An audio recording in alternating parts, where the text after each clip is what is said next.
क्या आपने कभी सोचा है कि दुनिया का सबसे गहरा पूल कहाँ है, या फिर समुद्र के नीचे झरना कैसे गिरता है?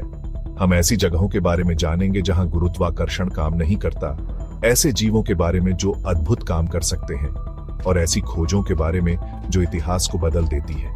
तो तैयार हो जाइए, क्योंकि आज हम आपके दिमाग को हिला देने वाले 10 अनसुने रहस्यों से पर्दा उठाने जा रहे हैं। हमारी यात्रा हमें सबसे पहले दुबई ले जाती है, जहां मानव निर्मित चमत्कारों की कोई कमी नहीं है।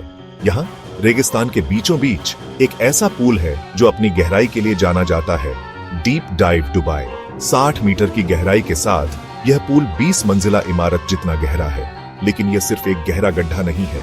डीप डाइव दुबई के अंदर एक पूरा डूबा हुआ शहर है, जो गोताखोरों के लिए एक अविश्वसनीय अनुभव प्रदान करता है। कल्पना कीजिए, आप पानी में उतरते हैं और अपने चारों ओर ऊंची इमारतें, घर, दुकानें और यहाँ तक कि कारें भी देखते हैं। यह एक ऐसी दुनिया है जो समय के साथ जम गई है, जहां आप सड़कों पर टहल सकते हैं, घरों में झांक सकते हैं और यहाँ तक कि एक डूबे हुए गेमिंग आर्केड में भी समय बिता सकते हैं। डीप डाइव दुबई मानव कल्पना और इंजीनियरिंग का एक अद्भुत उदाहरण है। डीप डाइव दुबई सिर्फ एक पूल नहीं है, यह एक अनोखा अनुभव है जो आपको एक अलग ही दुनिया में ले जाता है। हमारी अगली मंजिल है हिंद महासागर में स्थित एक खूबसूरत द्वीपीय देश मॉरिशस। यहाँ फिरोजी पानी के नीचे एक ऐसा नजारा देखने को मिलता है जो आपको अपनी आंखों पर यकीन करने पर मजबूर कर देगा। समुद्र के नीचे एक झरना, ऊपर से देखने पर ऐसा लगता है जैसे समुद्र का पानी किसी विशाल खाई में गिर रहा है। एक अद्भुत और रहस्यमय दृश्य पैदा करता है, लेकिन वास्तव में यह एक ऑप्टिकल इल्यूजन है जो प्रकृति की कलाकारी का एक शानदार नमूना है। यह इल्यूजन रेत, गाद और पानी के बहाव के कारण पैदा होता है। समुद्र की धाराएं रेत और गाद को समुद्र तट से दूर ले जाती है और पानी के नीचे एक ढलान बनाती है। जब सूरज की रोशनी इस ढलान पर पड़ती है तो वह पानी के अलग अलग घनत्व के कारण अलग अलग रंगों में बिखर जाती है, जिससे ऐसा लगता है जैसे पानी नीचे गिर रहा है। अब हम प्रकृति के चमत्कारों से हटकर मानव निर्मित तकनीक के एक अविश्वसनीय उदाहरण की ओर बढ़ते हैं, ब्लास्ट डोर। ये दरवाजे, जैसा कि उनके नाम से पता चलता है, विस्फोटों के प्रभाव को कम करने के लिए डिजाइन किए गए हैं। इनका उपयोग उन जगहों पर किया जाता है जहां विस्फोट का खतरा होता है, जैसे कि नासा के लॉन्च पैड, परमाणु ऊर्जा संयंत्र और सैन्य ठिकाने। लेकिन इन दरवाजों को खास बनाने वाली चीज है उनकी गति। ब्लास्ट डोर अविश्वसनीय गति से बंद होते हैं, बिजली की गति से भी तेज। ये दरवाजे इतने भारी होते हैं कि इन्हें हिलाने के लिए कई लोगों की जरूरत पड़ती है, लेकिन ये 1 सेकंड से भी कम समय में बंद हो सकते हैं। यह गति महत्वपूर्ण है क्योंकि यह विस्फोट के प्रभाव को कम करने में मदद करती है। विस्फोट की ऊर्जा और मलबे को अंदर फैलने से रोककर ब्लास्ट डोर जान बचाने और नुकसान को कम करने में महत्वपूर्ण भूमिका निभाते हैं। हमारी यात्रा हमें अब पृथ्वी से बहुत दूर चांद पर ले जाती है। 1969 में जब नील आर्मस्ट्रांग ने चांद पर पहला कदम रखा तो उन्होंने इतिहास रच दिया। लेकिन क्या आप जानते हैं कि चांद पर इंसानों के पदचिह्नों के अलावा और भी निशान हैं? अपोलो मिशन के दौरान अंतरिक्ष यात्री अपने साथ कई उपकरण और अन्य वस्तुएं ले गए थे। इनमें से कुछ वस्तुएं, जैसे कि वैज्ञानिक उपकरण, जानबूझकर चांद पर छोड़ी गई थी।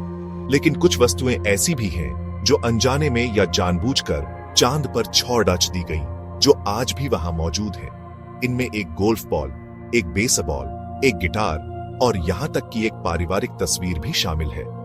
इन वस्तुओं का चांद पर होना अजीब लग सकता है, लेकिन ये मानव इतिहास के प्रतीक हैं। ये इस बात का प्रमाण है कि इंसानों ने चांद पर कदम रखा है और वहां अपनी छाप छोड़ी है।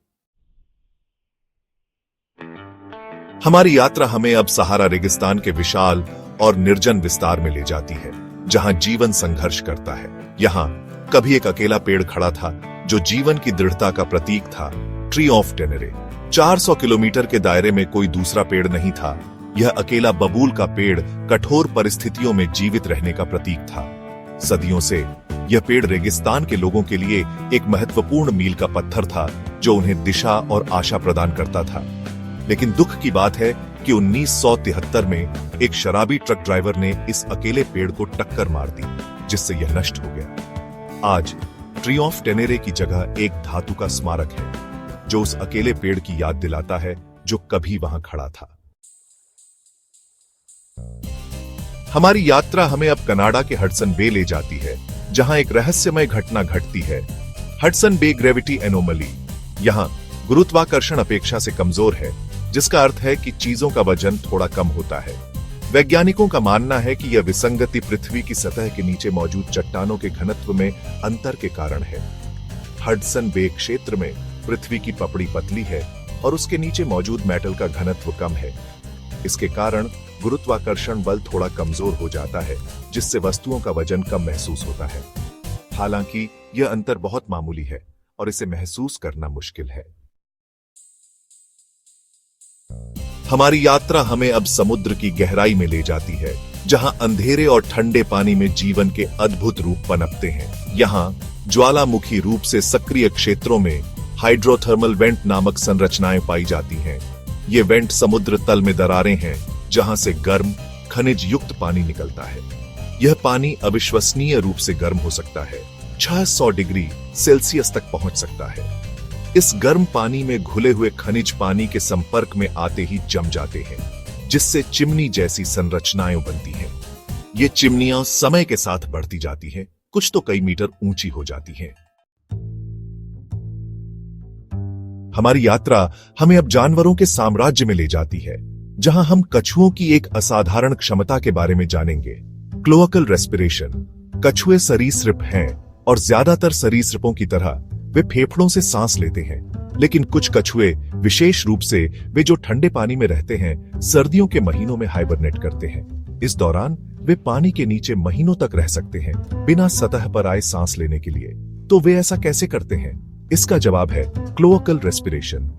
कछुओं के शरीर के पिछले हिस्से में क्लोअका नामक एक छेद होता है, जिसका उपयोग वे मल त्याग और प्रजनन के लिए करते हैं। लेकिन कुछ कछुए इस छेद का उपयोग सांस लेने के लिए भी कर सकते हैं। वे अपने क्लोअका में पानी भरते हैं और पानी में घुली हुई ऑक्सीजन को अवशोषित करते हैं। यह प्रक्रिया उन्हें हाइबरनेशन के दौरान जीवित रहने में मदद करती है, जब वे बहुत कम ऑक्सीजन का उपयोग करते हैं। हमारी यात्रा हमें अब 1839 में ले जाती है, जब फोटोग्राफी अभी भी अपनी प्रारंभिक अवस्था में थी। उस समय तस्वीरें लेना एक जटिल और समय लेने वाला काम था, और ज्यादातर तस्वीरें पेशेवर फोटोग्राफरों द्वारा स्टूडियो में ली जाती थी। लेकिन फिलाडेल्फिया के एक अमीर रसायनजा और धातु विज्ञानी रॉबर्ट कॉर्नेलियस के पास एक अलग विचार था। वह खुद की तस्वीर लेना चाहते थे, और उन्होंने ऐसा करने के लिए एक तरीका खोज निकाला। कॉर्नेलियस ने अपने पिता की दुकान के पीछे एक कैमरा स्थापित किया और खुद को कैमरे के सामने बिठाया। उन्होंने लेंस कैप हटाया, लगभग 1 मिनट तक स्थिर बैठे रहे और फिर लेंस कैप को वापस लगा दिया। इस तरह उन्होंने दुनिया की पहली सेल्फी कैप्चर की। यह तस्वीर आज भी मौजूद है और इसे फोटोग्राफी के इतिहास में एक महत्वपूर्ण मील का पत्थर माना जाता है। हमारी यात्रा हमें अब दुनिया के सबसे ठंडे स्थायी रूप से बसे हुए गांव ओम्याकॉन ले जाती है। यह गांव रूस के साइबेरिया क्षेत्र में स्थित है, जहां सर्दियां लंबी, कठोर और क्रूर होती हैं। ओम्याकॉन में सर्दियों में तापमान नियमित रूप से -50 डिग्री सेल्सियस से नीचे चला जाता है, और अब तक का सबसे कम तापमान -71.2 डिग्री सेल्सियस दर्ज किया गया है। इन अत्यधिक ठंडे तापमानों में रोजमर्रा की जिंदगी एक चुनौती बन जाती है। कारों को पूरे दिन चालू रखना पड़ता है ताकि उनके इंजन जम न जाए, और बाहर जाने से पहले लोगों को कई परतों में कपड़े पहनने पड़ते हैं। लेकिन ओम्याकॉन के निवासी इन कठोर परिस्थितियों के अभ्यस्त हो चुके हैं। वे सदियों से यहाँ रह रहे हैं और उन्होंने ठंड से बचने के लिए अनोखे तरीके खोज निकाले हैं। तो ये थे 10 अनसुने रहस्य जो आपको सोचने पर मजबूर कर देंगे। दुनिया अद्भुत और रहस्यमय चीजों से भरी हुई है और हर दिन हमें कुछ नया सीखने को मिलता है। मुझे उम्मीद है कि इस वीडियो ने आपको दुनिया को एक नए नजरिए से देखने के लिए प्रेरित किया होगा।